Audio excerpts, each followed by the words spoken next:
जय हिंद दोस्तों, कैसे हैं आप सभी प्यारे भक्तों को जय श्री राम।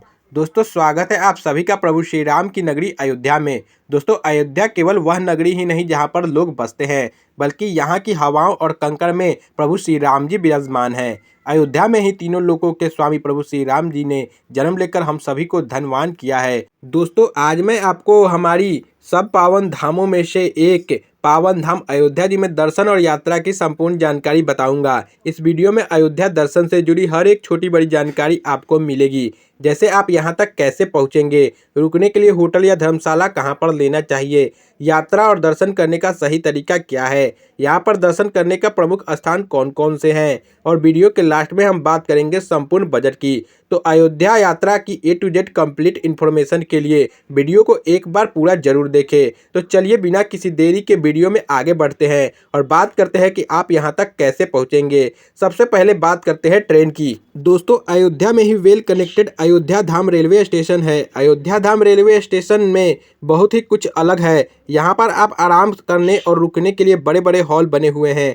वीडियो में आप यहाँ के शानदार नज़ारे देख ही सकते हैं। इसके अलावा अयोध्या में ही अयोध्या कैंट रेलवे स्टेशन भी है। इसके अलावा आसपास के शहरों और राज्यों से बस कनेक्टिविटी भी मिल जाती है। अगर आपका प्लान फ्लाइट से आने का है तो अयोध्या में ही इंटरनेशनल एयरपोर्ट भी बने हुए हैं। आप फ्लाइट के माध्यम से भी यहाँ तक आ सकते हैं। तो चलिए अपना शानदार सफ़र पूरा करके अब हम लोग पहुँच चुके हैं प्रभु श्री राम की नगरी अयोध्या में। और अब बात करते हैं रुकने के लिए होटल या धर्मशाला कहाँ पर लेना चाहिए। अयोध्या में आपको होटल और धर्मशाला और होम स्टे मिल जाएंगे। सबसे अच्छा रहता है कि आप अयोध्या धाम रेलवे स्टेशन से राम मंदिर की दूरी लगभग 1 किलोमीटर है और इसी रास्ते में आपको होटल, धर्मशाला और होम स्टे मिल जाते हैं। आप वीडियो में जो सामने बिल्डिंग देख रहे हैं, इसके पीछे बहुत से होम स्टे बने हुए हैं। यहाँ पर धर्मशाला की स्टार्टिंग 500 से हो जाती है, होम स्टे की स्टार्टिंग 800 रुपया और होटल आपको 1500 के बजट में मिल जाते हैं। इसके अलावा 2000, 3000, 5000, 7000, 10,000 तक के बजट में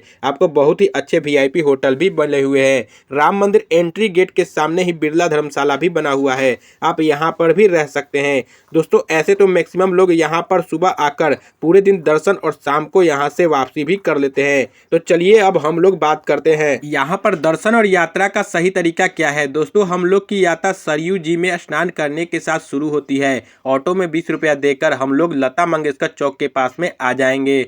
यहाँ पर आपको लता मंगेशकर जी के सम्मान में विशाल वीणा स्थापित की गई है। यहीं पास में ही सरयू घाट और राम की पैड़ी भी है। आप चाहे तो सरयू घाट या फिर राम की पैड़ी में स्नान कर सकते हैं। आस्था की डुबकी लगाकर इस यात्रा को शुभारंभ कर सकते हैं। दोस्तों, सरयू घाट को और भी विकसित किया जा रहा है। तो चलिए यहाँ पर स्नान करने के बाद में अब हम लोग बात करते हैं दर्शन की। दोस्तों, राम की पैड़ी के पास ही प्राचीन नागेश्वर महादेव मंदिर है। आप यहाँ पर महादेव जी के दर्शन कर आशीर्वाद प्राप्त कर सकते हैं। यहाँ पर दर्शन करने के बाद में आप लता मंगेशकर चौक पर आकर ऑटो में 10 से 20 रुपया देकर चलेंगे हनुमानगढ़ी। दोस्तों, हनुमानगढ़ी मंदिर के मार्ग पर ही दोनों साइड फूलमाला और प्रसाद की दुकानें हैं। भक्त हनुमान जी को लड्डू का भोग लगाते हैं। दोस्तों, प्रभु श्री राम जी के दर्शन करने से पहले हनुमानगढ़ी पर हनुमान जी के दर्शन कर आगे बढ़ते हैं, क्योंकि राम जी अयोध्या के राजा हैं और हनुमान जी यहाँ के द्वारपाल और रक्षक भी हैं। तो चलिए अब हम लोग मंदिर में प्रवेश कर हनुमान जी के अद्भुत रूप के दर्शन कर आशीर्वाद प्राप्त करेंगे। यहाँ पर दर्शन करने के बाद में पीछे के रास्ते से हम लोग बाहर आ जाएंगे। दोस्तों, हनुमानगढ़ी अयोध्या के सबसे प्राचीन मंदिरों में से एक है। तो चलिए यहाँ पर दर्शन करने के बाद में अब हम लोग चलेंगे श्री राम जन्मभूमि। दोस्तों, हनुमानगढ़ी से सीधा रास्ता दशरथ महल अमावा राम मंदिर के होते हुए राम मंदिर को जाता है। हनुमानगढ़ी से राम मंदिर के बीच में बहुत से मंदिर हैं। आप पहले ही इन मंदिर में दर्शन कर लीजिए, वरना वापसी में आपको घूमकर ज़्यादा लंबे रास्ते को पूरा करके यहाँ तक आना होगा। तो चलिए सबसे पहले हम लोग चलेंगे दोस्तों दशरथ महल। बहुत ही प्राचीन भवन है। ऐसा माना जाता है कि दशरथ जी यहीं पर रहा करते थे। यहाँ पर पूरा ही राम परिवार विराजमान है। आप सभी के दर्शन कर आशीर्वाद प्राप्त कर सकते हैं। तो यहाँ पर दर्शन करने के बाद में अब हम लोग चलेंगे कनक भवन। तो यहाँ से कुछ ही दूरी पर स्थित है। दोस्तों, कनक भवन अपने नाम के हिसाब से लगता है सोना और वह भवन पीले रंग से बना हुआ है। कनक भवन के अंदर के नज़ारे भी बहुत ही शानदार लगते हैं। दोस्तों, यह महल माता सीता को मुँह दिखाई में कैकेयी जी ने दिया था। इस भवन में भगवान राम और माता सीता का सहित पूरे राम परिवार के दर्शन कर आशीर्वाद प्राप्त कर सकते हैं। कनक भवन दोपहर 1 बजे से 4 बजे तक बंद रहता है।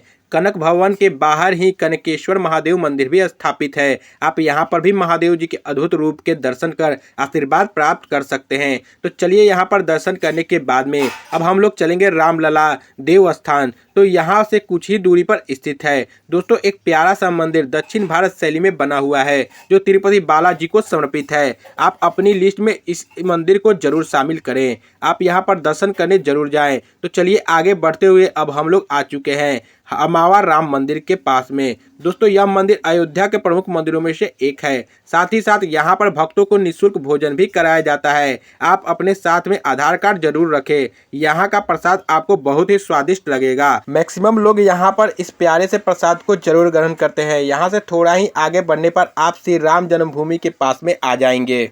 दोस्तों मंदिर में जूता चप्पल सभी इलेक्ट्रॉनिक आइटम मोबाइल कैमरा यह सब ले जाना अलाउड नहीं है। तो आप अपना सारा सामान लॉकर में जमा करके आगे बढ़ सकते हैं। तो चलिए अब हम लोग पहुंच चुके हैं मुख्य द्वार में। प्रभु श्री राम जी के बाल रूप के दर्शन कर आशीर्वाद प्राप्त करेंगे। बहुत ही भव्य मंदिर बना हुआ है। दोस्तों आप रामलला के दर्शन कर सकते हैं। अब हम लोग बहुत ही किस्मत वाले हैं जो रामलला ने हम लोगों को दर्शन करने के लिए बुलाया है। दोस्तों आप कमेंट बॉक्स में जय श्री राम जरूर लिखें।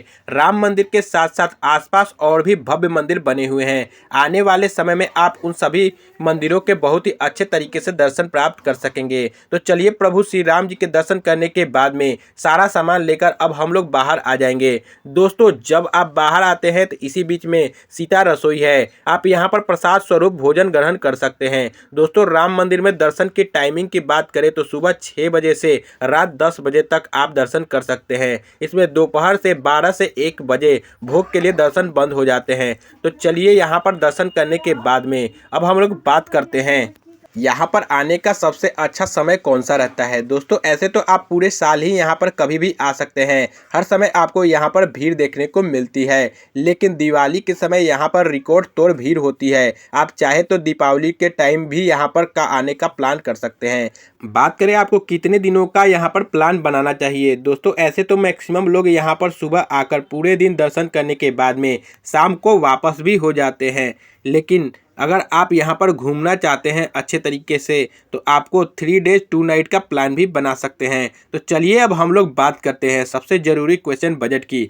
अगर आप यहाँ पर 2 डेज और 1 नाइट का प्लान और नॉर्मल होटल में स्टे करते हैं तो आप कम से कम 2 से 3 लोग हैं तो आप 5 से 6 हज़ार प्लस ट्रेन टिकट इतने बजट में आप इस पावन यात्रा को पूरा कर लेंगे। तो दोस्तों यहाँ पर मैंने आपको अयोध्या दर्शन से रिलेटेड हर एक छोटी बड़ी जानकारी को बहुत ही अच्छे और सही तरीके से देने की पूरी कोशिश की है। अगर फिर भी आपके कोई क्वेश्चन रह जाते हैं तो आप हमें कमेंट के माध्यम से पूछ सकते हैं। दोस्तों आपको यह वीडियो कैसा लगा और आप इस वीडियो को कहां से देख रहे हैं कमेंट बॉक्स में जरूर बताइएगा। धन्यवाद।